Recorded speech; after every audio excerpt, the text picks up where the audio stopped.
Ako noon, paggawa ka sa bundok na Live putat khare isna mein amaro bhi aata.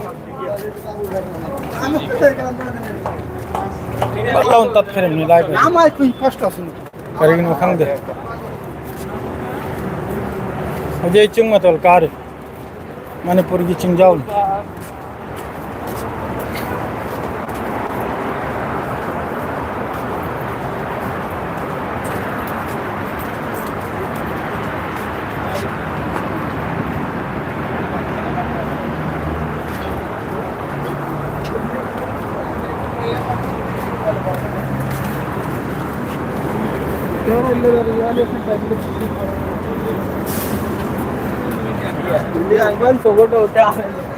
Si mathak chala lim ko. Ubi ekho ki bridge mathak tak ne. Sorok lan thok lan jil tawrim. So ma badi yo hamwang.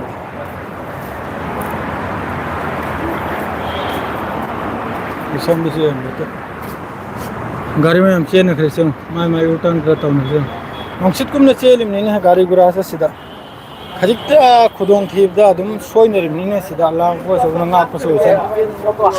ngam pun makku kariga du sida loy ma kisu family ama malam thoknar me live ni do na do gumbala ma sigat pun mattagi mapu so guna Allah ko so guna ngapi be so isna na hamesha dua tor ni sna ma ai se ne tu khajitang tat du re Hanya main lah, 1 kilometer ini हम this छोड़ने मारे।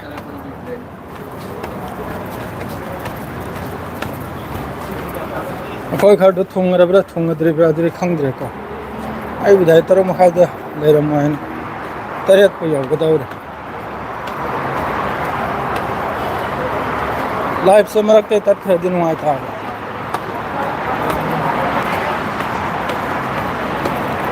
अकल निरोई मक्सू party यानी मक्सू जित्ता लेना खरा भी यानी मक्सू लांग फिफम दा पूरा लांगल खचन दना कनाना हाना हौरकने अदु खतन हजुक नाइ से यानी कनमने हौरकपगा अदुम हंदक्ति अनो को खुचु खुलाय तने सीजन अगदौरि से कम बो ओइ ख्रम फंगदे अदुगुम्बा खुचु खुलाय लेबिदुना बु मासु पावरफुल द वादु nganगना पावरफुल दा दि आइना हाइसिते याव हारिमना खुचु खुला दु लेत्रगा दि माना दु Chowna ngangi ba hi nganglo ya ba series mon de laya mon da hari ab lisingam gi mathakta anoba खुचु खुला सेम साधन लोइरे अदुगा हजिकी लान लेप खिबो त जासिरसु यामना साथिना खुचु खुला साखिबगी वाना अदुगुम्बै पॉइंट खल या अदुना बो मनिंग हंद मखै लेपिम असुक चाउखरबा वाल gi power wall gi लेंथेना पावरफुल होइबा कंट्री आइगा लान थेंगने थेंगरिबा है अदुसु कनामतगी मतें यावदबिदा थाम लान तौना खरिबि अदुना मंगोंदसु आई हिसाबता लई याबो पावर दो लेबिदुना बु मासु मनिंग मखा तो मै लेपिमि नंग थोप नंग तौरकलो आइसु रेडी दने मंगोंद लेत्रगदि मान अदुम हाइरो याबा मदरदि हजिक जिस तरह मोहगी मनुंगदा अमत्तो ओइखरिबा है सरकार की सपोर्ट आइसु अचौबा आइसु मोहगी सक्सेसफुल कनो ने अतोप मखैसि अदुम ममै पाइब ngang तै मखैसि तो सेने सुबे खा हारि दो खंगि ब्रानि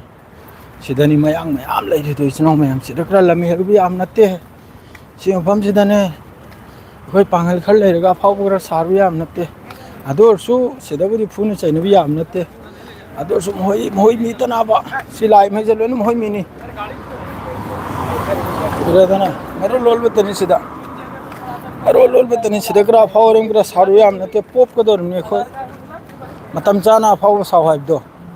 अदुना से फम से फाव साफम न ताब तुमिना चलेगा नंगी थबक थराजु तवरगा तलाकपा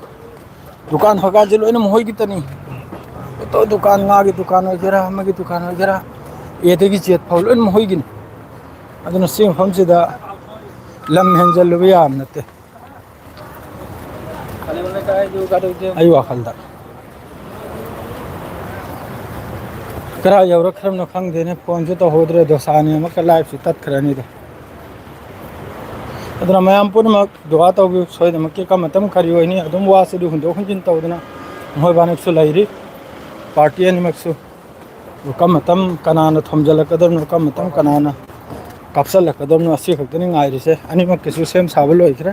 पार्टी अनिमक्किसु जो का मतम ना अदुम हुन्नरी वासे थिंजलबा खोचलबा माद्रेदी थाव तेल पुथोहंदबा सुगुमसे याम कन तौनरे हाबने अदु कापचल थिंजलबदी हजु फाव तौद्री कापचन थिलबसे का मतम तौरकदम नद्री खंद्री सीनी चा थकफमसे गोल्डन की है अखोई खंफमदुना बु करमदुना उबरे की गम त नुइदो आदि स्वास्थ्य त लैगल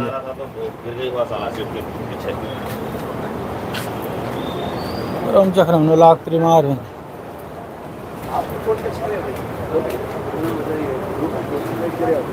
नहीं